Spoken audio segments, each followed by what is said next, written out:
就这样，在这个美丽的夏夜，乌素斐手捧着一束鲜花，跪在王老师的膝下，在越剧界众多名家同伴的见证下，他的梦圆了。面对徐玉兰、毕春芳等越剧表演艺术家和众多越剧姐妹，乌素斐又唱起了她心爱的王派。此刻，她已经真正成为了王。在海外宣传越剧，传承越剧，好吧？祝你们成功。谢谢老师。好吧？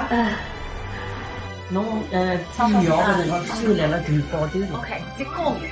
闭上，对，可以的，可以，